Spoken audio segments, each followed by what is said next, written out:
primeiro lugar, eu quero dizer que, como o Marco falou, eu não sou especializado em filosofia, nem em história, não é? E nenhum desses temas. A minha vida toda eu fui professor de física, né? Durante 44 anos eu lecionei física em diferentes níveis, e então eu me atrevo apenas a falar um pouquinho sobre alguns assuntos, né, que estão ligados à filosofia, como é o caso da palestra de hoje, né, sobre Santo Agostinho.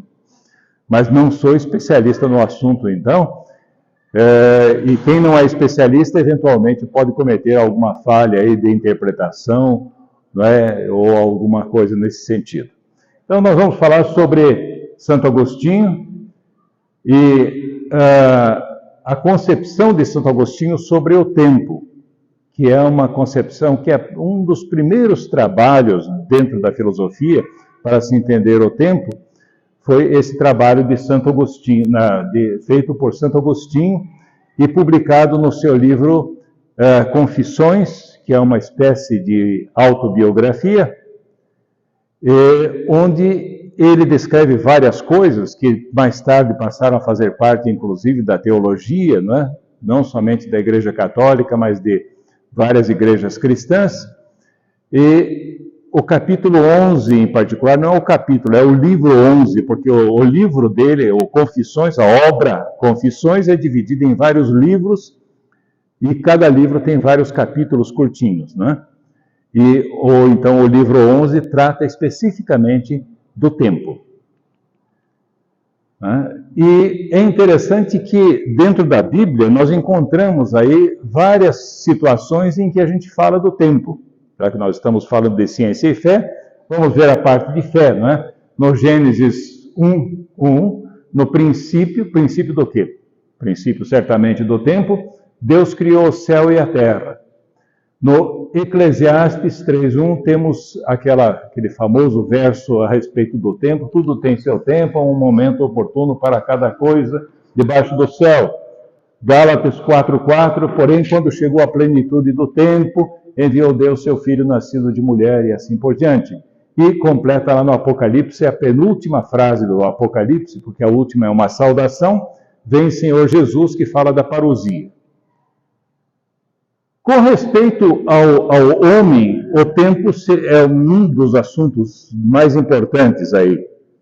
E eu gostaria de comentar aí uma das obras que me chamou mais atenção, foi uma obra que foi escrita pelo Museu Marítimo da Inglaterra, junto com o pessoal do Observatório de Greenwich, em 1999, não é? Quando estava para começar o novo milênio. E foi feita uma exposição, e dessa exposição saiu um livro excelente, né, editado, né, por Kristen Lippincott, né, e com vários temas relacionados com o tempo, né? A apresentação é feita por Umberto Eco, depois tem sobre a criação do tempo, a medição do tempo, a representação do tempo, a experiência no tempo e o fim do tempo. É uma obra fascinante. Não sei se alguém aqui já teve a oportunidade de ver, não sei se ela foi traduzida aqui para o Brasil, mas eu tenho esse livro até hoje. E foi nessa obra, deixa eu voltar aqui ainda, né, nessa apresentação de Umberto Eco, que pela primeira vez eu ouvi falar do trabalho de Santo Agostinho. Nunca tinha percebido a importância do trabalho de Santo Agostinho. E ele começa com uma famosa piada a respeito do tempo, e é a seguinte: o que Deus fazia antes de criar o céu e a terra? No Gênesis está escrito que no princípio Deus criou o céu e a terra, e o que ele fazia antes, né? E que depois Santo Agostinho, né, vai responder. Mas dizem que isso aconteceu numa aula de catequese ou alguma coisa, alguém estava falando isso, né? No princípio, Deus criou o céu e a terra. E daí um daqueles alunos lá mais espertos, né? E professor, e o que ele fazia antes? E o professor teria respondido assim: ele estava preparando um inferno para colocar nele pessoas que fazem essas perguntas, né? Então, mas Santo Agostinho descreve essa piada, né? Nesse livro, Confissões, tem essa piada de Santo Agostinho, né? As ideias sobre o tempo, é interessante que todos nós sabemos que a forma de pensar que nós temos no Ocidente, principalmente, vem do tempo dos gregos, né? E os gregos aí se dividem em vários tipos de filósofos. Aqueles pré-socráticos aí eram os chamados filósofos naturalistas. Eles se preocupavam muito com de que matéria a Terra e o universo, os céus, eram construídos, né? Então, será que era feito de ferro, ou feito de fogo, feita de terra, de ar, e assim por diante, não é? Desses elementos, alguns até chegaram a pensar sobre a formação a partir de átomos, não é? O caso de Demócrito e Leucipo, né? Falou de átomos, que é uma concepção extremamente materialista, né? Porque considera que o universo é eterno, né? Os átomos eram eternos e tudo que se mudava se devia ao arranjo dos átomos. Platão faz algumas considerações a respeito do tempo, assim, muito vagas, né? Associando o tempo à eternidade como uma imperfeição da eternidade. Não é uma concepção muito séria. Aristóteles é talvez o primeiro que dá uma definição do tempo, quando ele diz que o tempo é a medida calculável do movimento com respeito ao antes e depois. Não é uma definição assim muito completa, né? Os estoicos, né, que é um tipo de filósofo lá, dizem que tempo é um intervalo do movimento no mundo, né? E eu coloco aqui os poetas também se preocuparam em definir o tempo. E o pessoal que é da minha idade, aqui são poucos, né, que são da minha idade, devem lembrar de uma música do Chico Buarque, chamada Carolina, em que um dos versos diz o seguinte: o tempo passou na janela e só Carolina não viu. É muito interessante essa ideia que Chico Buarque coloca aí, porque o tempo passou na janela, né? O tempo não passou dentro de casa, né? Porque é onde as transformações se manifestam, né? Então, o dia amanhece, o dia anoitece, chove e assim por diante. Dentro de casa, as mudanças são menos, né? Menos importantes, né? Então, só para dizer que os poetas também falaram do tempo. Bom, vamos falar um pouquinho sobre Santo Agostinho, né? Aqui, muito rapidamente, porque a biografia dele é vasta. O nome dele é Aurélio, né? Aurélio Agostinho, em latim, Aurelius Agostinus. Opa, isso, está aqui. Ele nasceu em Tagaste, onde hoje é Argélia, numa cidade que hoje se chama Soucacras, e a mãe era Mônica, hoje é uma santa também da igreja, Santa Mônica. O pai Patrício era pagão. Ele era de uma família abastada, portanto teve uma formação cultural, foi professor de gramática, de retórica também, adotou o maniqueísmo, que era uma religião, né, que dizia que o mundo era equilibrado por dois princípios, o do mal e do bem, né?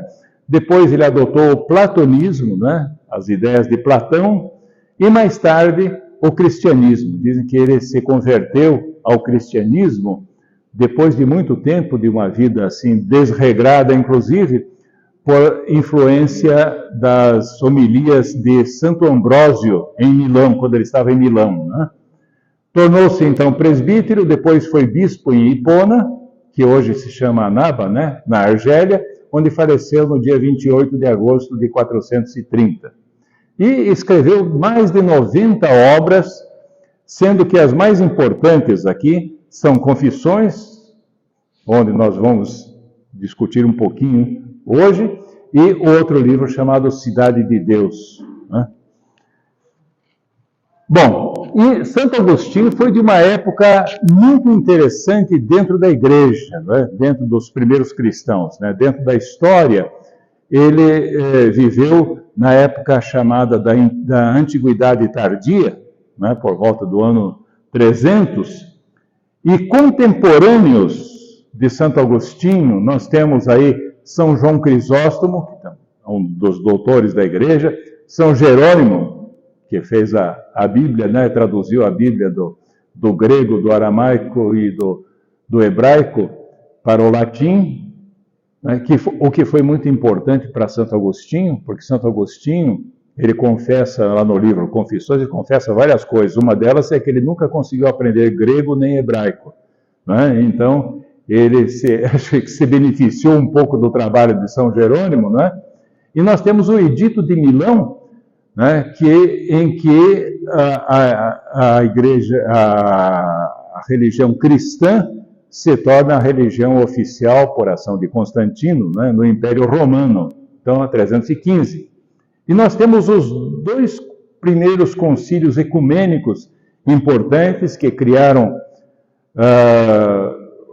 vários aspectos aí do credo, né? Hoje em dia nós, inclusive, rezamos, né, o credo dos apóstolos, que foi criado no concílio de Nicéia, e um credo mais completo, né, que foi completado no concílio de Constantinopla, né? Então, tudo isso aqui da época de Santo Agostinho.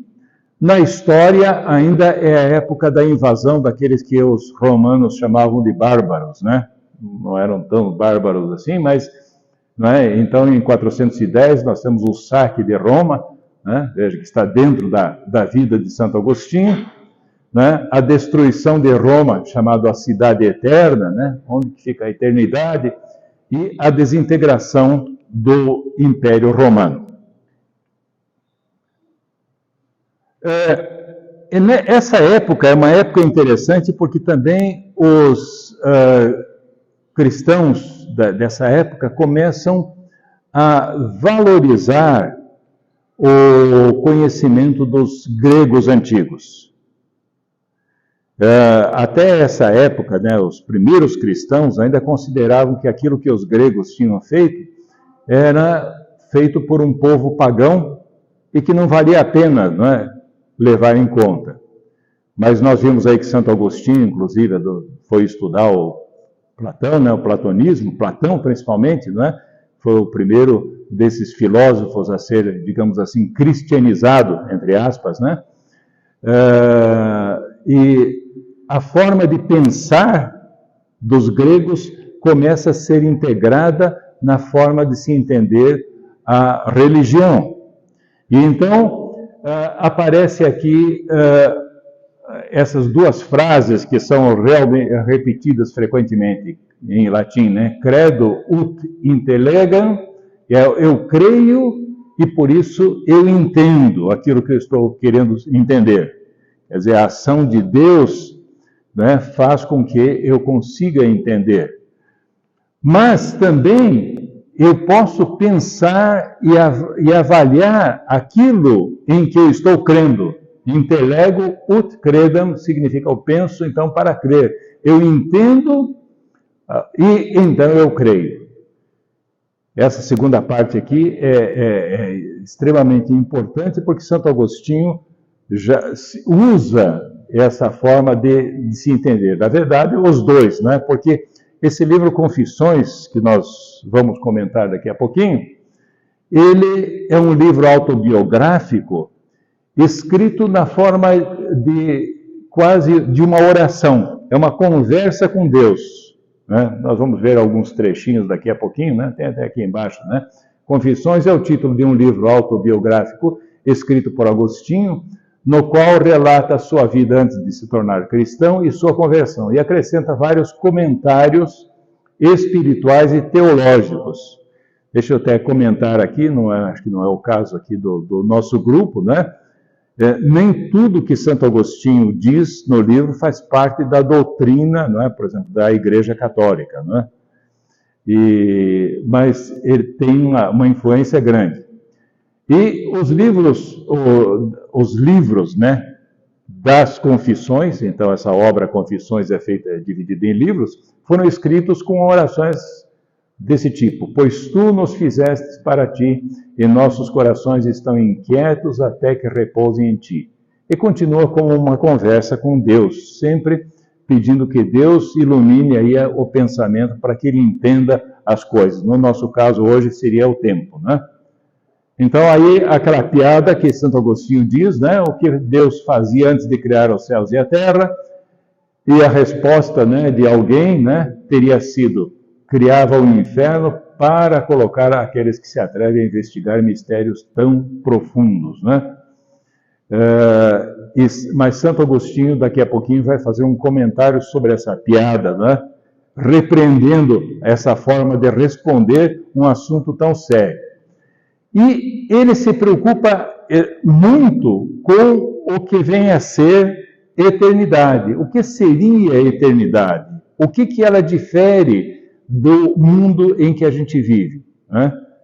Deus vive na eternidade e nós vivemos aí num tempo. Por que isso é diferente?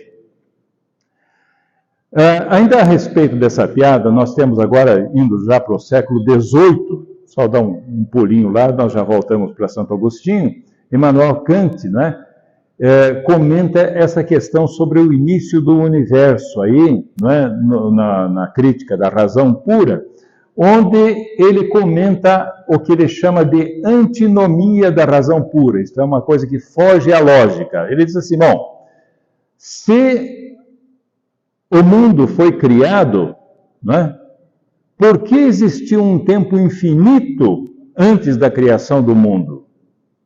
E se o mundo não foi criado, se ele tem uma idade infinita, por que tudo aquilo que tinha que acontecer não aconteceu já? Se é um tempo infinito, né? Quer dizer, essa ideia de supor que a eternidade é simplesmente uma soma de tempos, né? E então ele chama isso de antinomia da razão pura e que está ligada aos questionamentos, né, de Santo Agostinho a respeito do tempo, né? São esses questionamentos mais na área espiritual.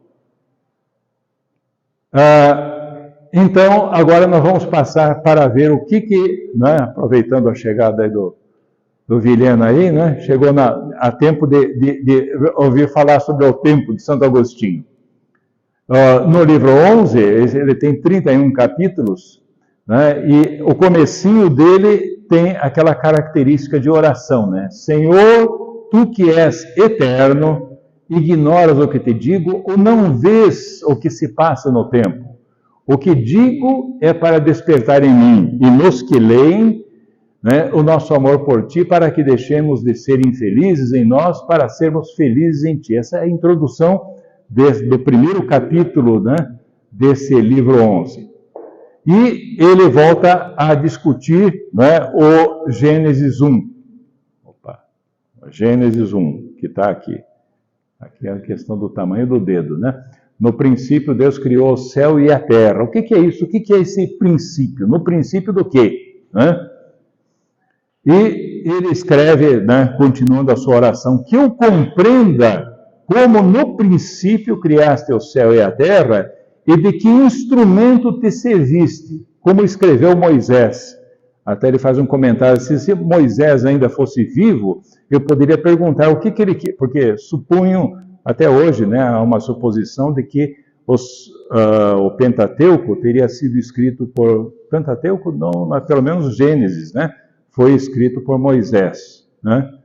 Então, se Moisés fosse vivo, eu perguntaria a ele, né? Eu não sei o que ele me diria, mas ele já morreu, então eu peço a vós que me ilumine para que eu entenda o que significa esta frase. Veja, é uma frase que a gente, quando lê a Bíblia, passa completamente despercebida, né?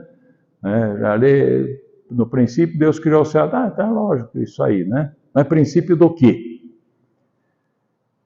Aí ele entra com uma discussão para entender essa questão, né, da criação do mundo, né, sobre a questão do verbo. E diz assim, o céu e a... Vocês vão notar que a maior parte das frases aqui, para eu não assumir a minha responsabilidade ou irresponsabilidade de não conhecer direitinho, né, são de Santo Agostinho. O céu e a terra foram criados, são criaturas, pois sofrem transformações Quer dizer, só uma coisa criada é que pode se transformar. O eterno, aquilo que não é criado, que é permanente, ele não tem transformações. Né? E os criastes do nada, e a gente usa a expressão lá em latim, né? Ex nihilo, que é muito... Pelo porquê? Pela palavra. E como que essas palavras... Vejam só a maneira de Santo Agostinho pensar.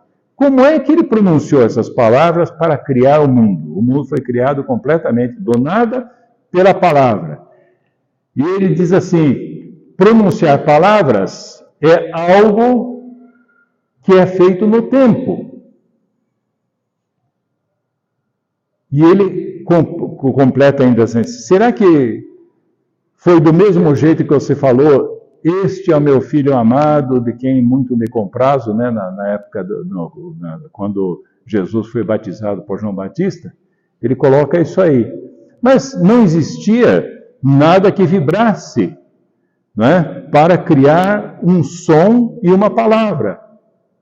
E o que era isso? Então é que ele chega à conclusão de que o Verbo coeterno, quer dizer, a segunda pessoa da Santíssima Trindade, existindo em toda a eternidade, ele manifesta a vontade própria de Deus.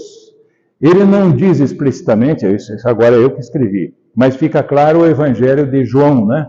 No princípio era o Verbo, né? O Logos, a palavra pronunciada dentro da eternidade.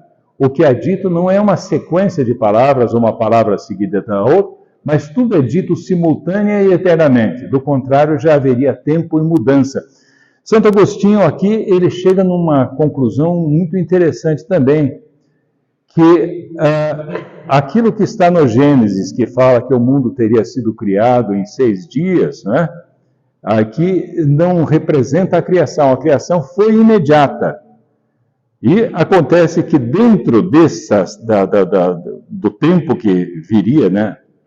Já vamos comentar o início do tempo, né? Ele coloca um potencial de transformação nas coisas, né?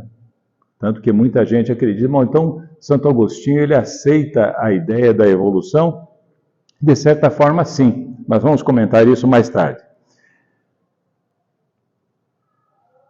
Onde e quando criastes tudo? Né? Aí que vem a outra história, porque muita gente tem a seguinte ideia a respeito da criação do universo, tanto do ponto de vista da Bíblia, como do ponto de vista da cosmologia. Né?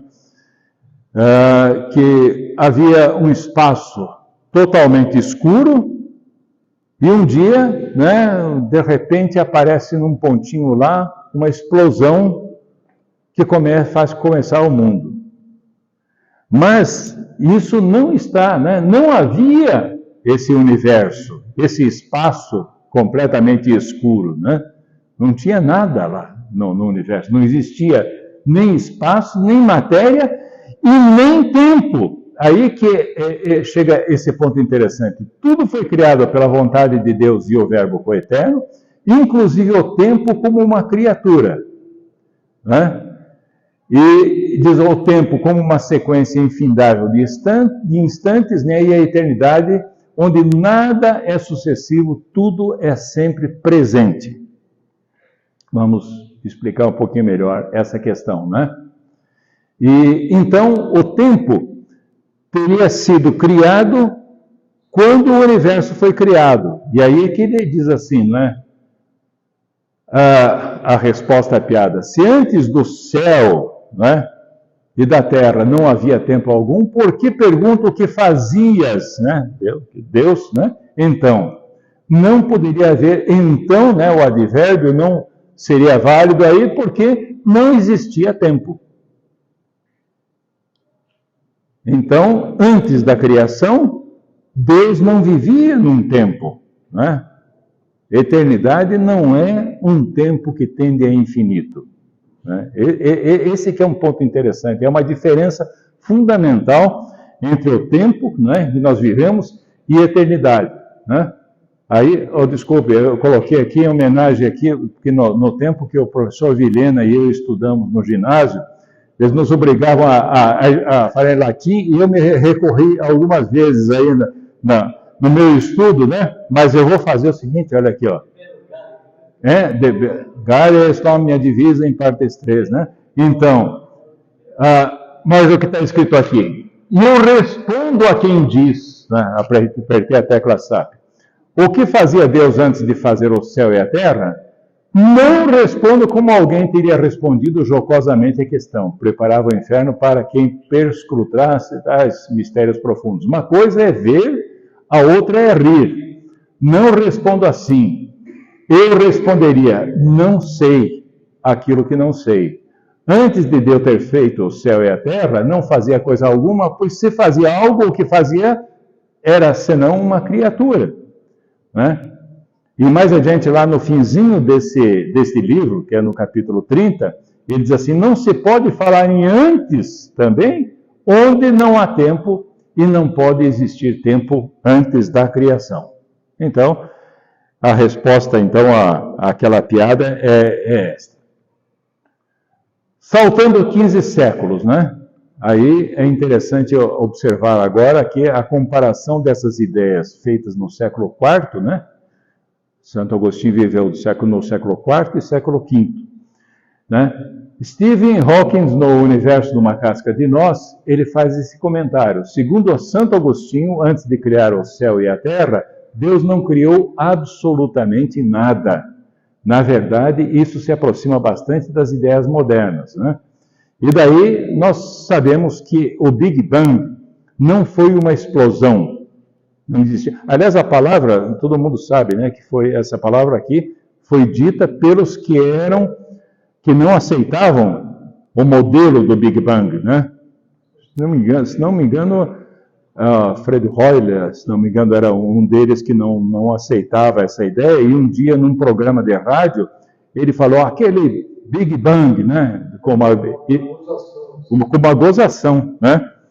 Então, aparece matéria, espaço e tempo. O tempo e o espaço são criados na ocasião do Big Bang, né? Não que o Big Bang esteja dentro da doutrina da Igreja Católica, apesar de que, né, o Papa Pio XII tem documentos dele que ele diz que o Big Bang, a teoria do Big Bang, né, que foi criada inicialmente por um sacerdote católico, né, Georges Lemaitre, né, e que não falou Big Bang, ele falou do átomo primordial, né, seria tudo concentrado lá no átomo primordial, né? Então não é uma explosão.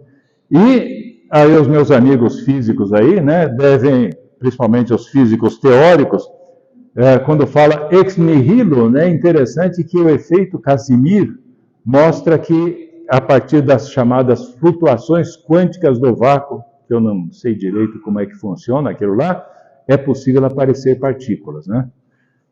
Então, aí depois alguém pode explicar, e tem até um efeito, esse efeito Casimir é uma medição que é feita, né, colocada duas placas no melhor vácuo possível, né, e que aparece uma força entre as placas indicando a presença de partículas lá. Mas então, que pode estar por aí. Voltando a Santo Agostinho agora, depois dessas considerações, ele diz, bom, então está resolvido o problema de como o tempo foi criado, né, e está resolvido, pelo menos do ponto de vista da concepção dele, e agora ele diz assim, mas o que é o tempo? O tempo foi criado? O que é o tempo? Espaço, até que a gente entende um pouquinho devido à geometria, mas tempo, o que é? O que é esta coisa? Né? E ele começa, veja aquela questão lá, né, do intelligam crede et utilligam, intelligam et ut crede, né? Mas o que é o tempo? E ele responde desse jeito, se ninguém me pergunta, eu sei, mas se quiser explicar a quem indaga, já não sei. Realmente, é que a gente nunca se preocupa com isso, né? Nós que estudamos física, por exemplo, aprendemos lá que Galileu lá começou a ver os corpos que estavam caindo e que variava com o tempo, depois Newton e tudo mais, o eletromagnetismo, aparece o tempo, sempre variável T, né? E o professor Vireno ensinava lá é só derivar em relação ao tempo, ponto, você já tem aí se for espaço em relação ao tempo, dá a velocidade, deriva mais uma vez da aceleração e vamos em frente, né? Mas a natureza, o que é essa coisa chamada tempo, a gente vai ver que não é uma coisa tão simples, né? Aí ele diz, se nada passasse, não haveria passado. Se não houvesse acontecimentos, não haveria futuro. Se nada existisse, não haveria o tempo presente. Aí ele vem e começa a pensar como Aristóteles, né? Será que o tempo não é movimento? E ele chega à conclusão de que não é o movimento, né? E ele faz uma série de considerações, inclusive ele discute, né? Porque inicialmente o pessoal diz, não, é o movimento das esferas celestes lá de Eudoxo, né? Aquela história toda lá antiga, né? O movimento das estrelas, do Sol e assim por diante, né? Será que ele não é isso que é o tempo? Inclusive ele faz um comentário muito interessante a respeito do livro de Josué, né? No livro de Josué tem um pedacinho lá do livro lá em que ele está com uma batalha lá contra, acho que os amalequitas, né? E daí ele precisa de muito mais tempo para vencer a batalha e pede a Deus que pare o sol, né? E o sol para, né? E ele se pergunta, bom, quando o sol parou, será que o tempo parou? Se parou, daí não adiantou nada, né? E ele faz uma série de considerações a respeito dessa questão. Como? Pois é, já imagino, né? Então ele diz assim, bom, aprende-se na escola que o tempo é constituído de presente, passado e futuro. Mas o passado não existe mais. O passado não existe. Passou, aquilo que passou já passou. Não existe. E o futuro também não existe. O que é que existe? Existe o presente. Mas o que é o presente? O presente é quase nada, né? O presente é constituído de intervalos curtíssimos, de instantes. E essa palavra que foi eu que coloquei. Opa, infinitesimal, né? Certamente ele não usou ainda essa palavra que a gente usa lá da teoria da matemática, do cálculo, né? Mas como ensinava o professor Vilhena lá para os alunos dele lá, tão pequeno quanto Siqueira, né? É assim que o pessoal falava, né? Quanto quiser, né? Quando vai fazer o limite tendendo a zero, porque esse é o presente. E o que é presente logo é passado. A tendência do presente é se tornar passado. Aí a coisa complicou toda mesmo, né? Mas daí ele, depois de analisar isso aí, ele disse, mas para um pouco, eu me lembro da minha infância, eu me lembro de algumas coisas que aconteceram. Então, né, o passado não existe, mas no presente eu tenho uma capacidade de lembrar do passado. Da mesma forma, eu tenho uma expectativa do que vai acontecer. E da mesma forma, eu tenho uma certa atenção para o que está acontecendo. Ele diz assim, então não existe passado nem futuro, porém existe o presente do passado, que seria a memória, o presente do presente, que é a percepção direta, é aquilo que nós estamos vendo, né? E o presente do futuro, que é a esperança. E daí ele entra na área da metrologia. Ele diz, será que o tempo pode ser medido? Não é? Mas para ser medido, não pode ser medido no passado, nem no futuro, que não mais existe. É apenas no presente, que não tem também duração nenhuma. Ele só pode ser medido enquanto ele está passando pelo presente. O que medimos, agora aqui entra uma palavra importante, é a duração do tempo, enquanto se manifesta no presente, vindo do futuro e indo para o passado. Mas se não podemos medir o passado e o futuro e o presente, não tem duração. Então, mas eu digo que um tempo dura mais do que outro. Ele faz uma série de considerações até a respeito de poesia e assim por diante, não é? Que certas frases, ou da música, né? Certas frases, certas sílabas têm uma duração pequena, outras sílabas são pronunciadas de uma forma mais extensa. Então, mas o que é isso? Eu posso dizer que um tempo uma duração é maior ou uma duração é menor, né? E assim por diante, né? Aí ele chega à seguinte conclusão: existe apenas o tempo presente como memória e antecipação. Quando nós comparamos dois eventos, em que um deles já passou, recorro à memória para compará-los no presente. Não medimos o passado, que não mais existe, mas a memória do passado no presente. Então, são três transformações importantes, que é a espera, a atenção e a lembrança, todas elas unicamente na mente, não no mundo físico. Esse que é o ponto interessante de toda essa história, né? E ele dá um exemplo da música. Ele diz assim, ó, quando eu estou ouvindo uma música, eu ouço uma nota, mas aquela nota ela tem uma certa duração. E ela foi precedida de uma outra nota. E assim por diante. Vamos ler até o que ele escreveu. O sentido ou sensação de um som, de uma música, é dado pelos sons precedentes e sucessivos numa combinação que se vai transformando. Então, não só os instantes presentes se manifestam, olha, não só os presentes, e sim os passados e futuros, ainda que muito próximos, né? A razão é que a nossa consciência se fundamenta na memória do tempo presente e a antecipação, que também está no presente, né? E isso seria o tempo em nossa memória. Quer dizer, quando está ouvindo uma música, a gente precisa recorrer à memória, porque senão a gente ouviria pedacinhos de sons que iriam passando um atrás do outro, né? E ele diz assim, mas isso aí parece que é alguma coisa que se estende. Então, essa é a parte mais complicada da história.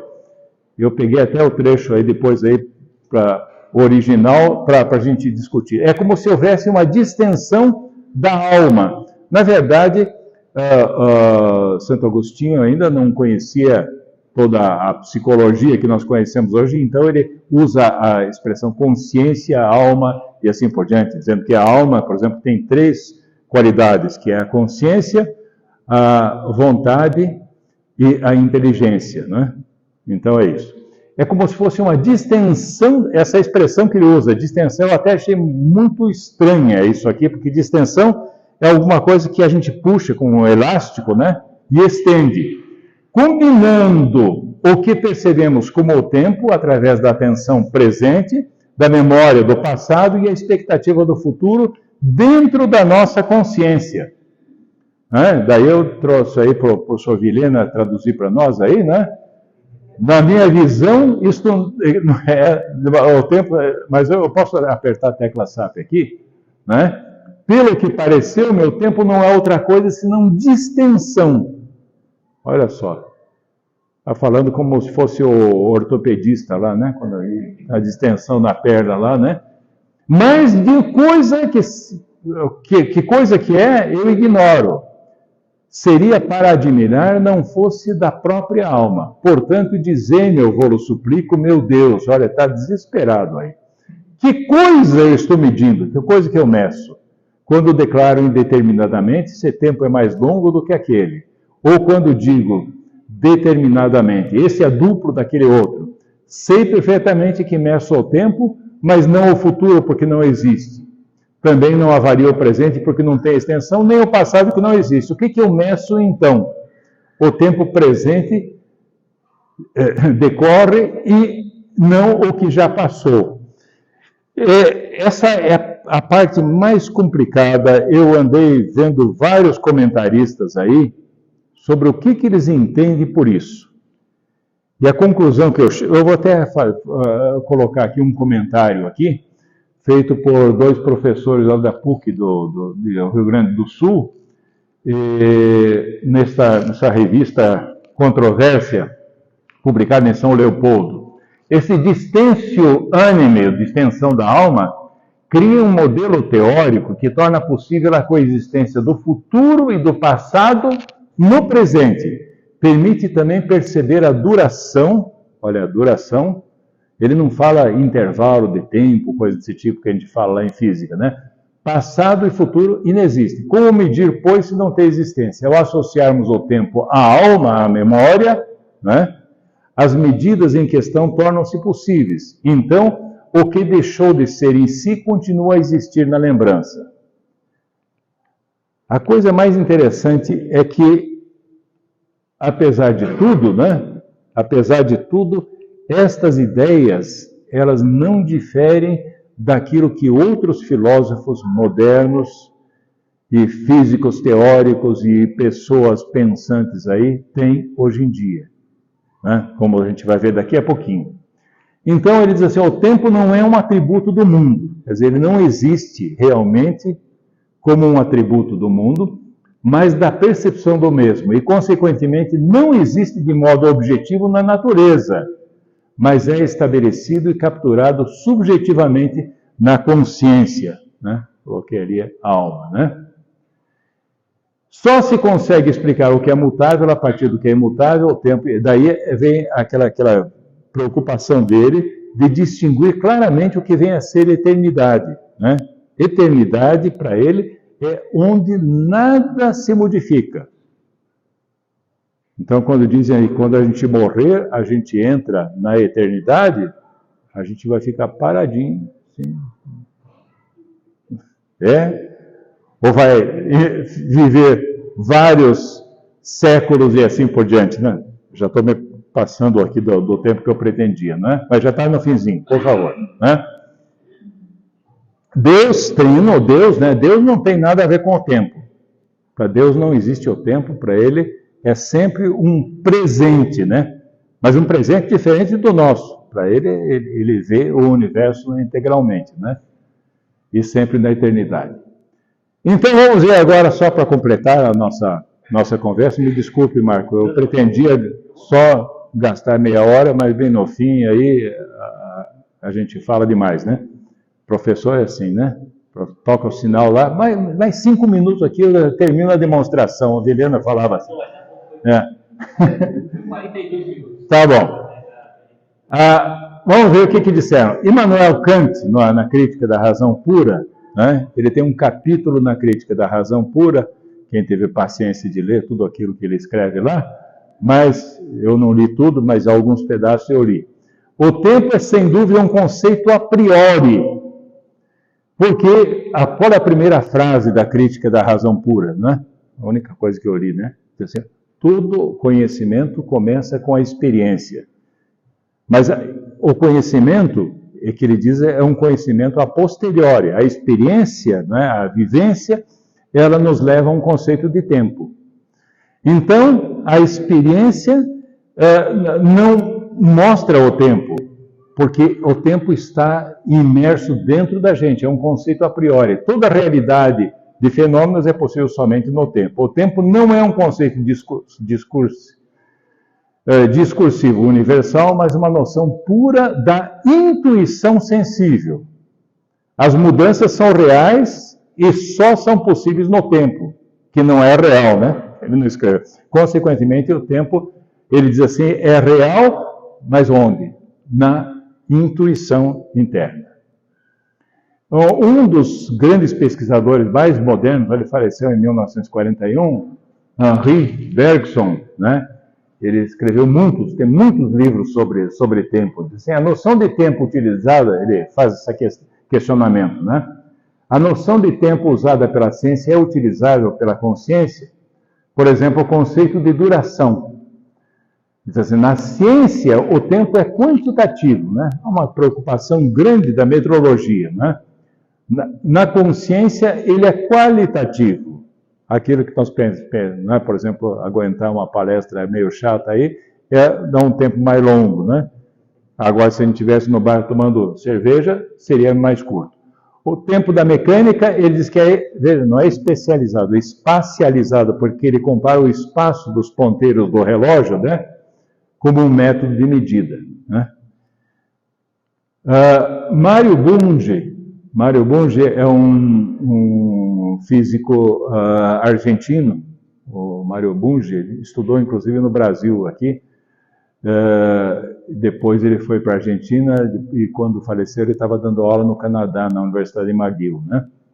Ele diz assim, o tempo tem dois conceitos, um físico, ontológico, e um perceptual, psicológico. O perceptual é o que se chama de duração, é esse do Santo Agostinho, percebido pelo sujeito, então ele é subjetivo.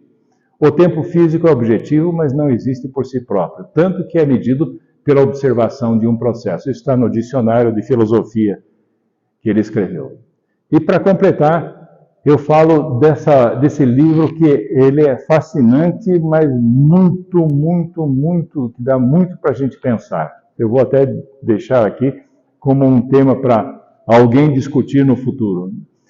Carlo Rovelli, ele é um físico teórico italiano e escreve muito sobre divulgação científica. Alguém já leu esse livro, A Ordem do Tempo? Eu gostaria até que mais gente lesse para a gente discutir. Ele mostra vários aspectos importantes da natureza do tempo e ele nega mais uma coisa. Santo Agostinho negava que existisse o futuro e o passado, né?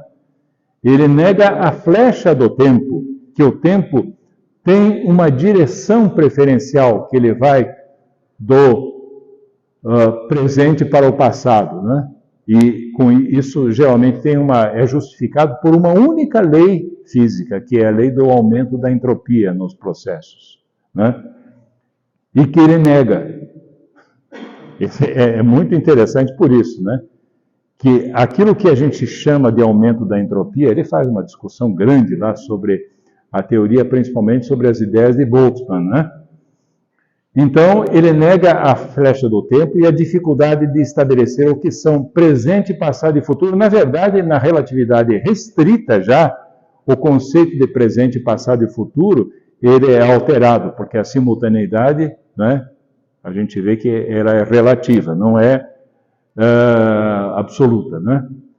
Ele abre, pois, um caminho de pensamento muito mais amplo sobre o que Santo Agostinho falou. Ele começa discutindo um fato interessante, esse Rovelli, né? Ele diz assim, para uma pessoa que está em Campos do Jordão, o tempo passa muito mais rápido do que para uma pessoa que está em Caraguatatuba. Por quê? Porque aquilo que Einstein ensinou, né? Que a massa altera o espaço quadridimensional, né? De tempo e espaço. Então, uma pessoa que viveu, dois gêmeos, né? Um viveu lá em Campos do Jordão, outro viveu em Caraguatatuba, né? Não é a questão só daquilo que a gente aprende lá no colégio, lá que o professor ensina que devido à aceleração da gravidade, né, o pêndulo oscila mais depressa, né, onde a gravidade é menor, assim, não é isso. É um fato real, que pode ser medido. O tempo transcorre diferentemente. Então, dentro de toda essa concepção que nós vemos aí, nós temos que pensar um pouquinho, né? Temos que pensar um pouquinho sobre o que é a natureza disso que a gente chama de tempo, né? Concluindo, então, por enquanto, o tempo tem sua origem na criação, juntamente com o espaço e a matéria. O passado e o futuro não têm existência real e o presente, duração infinitesimal. A percepção dos fenômenos é feita como uma distensão da alma, consciência, onde o passado da memória e o futuro da expectativa se compõem. Então, esse é o resumo, e termino com uma frase, eu comecei com Umberto Eco e termino com uma frase do Umberto Eco, né? Que não era religioso, né? Umberto Eco, ele se declarava até ateu. Aquilo que Agostinho escreveu sobre o tempo permanece entre os mais modernos, precisos e reveladores do assunto, que é o assunto tempo, em toda a tradição filosófica. E eu paro por aqui.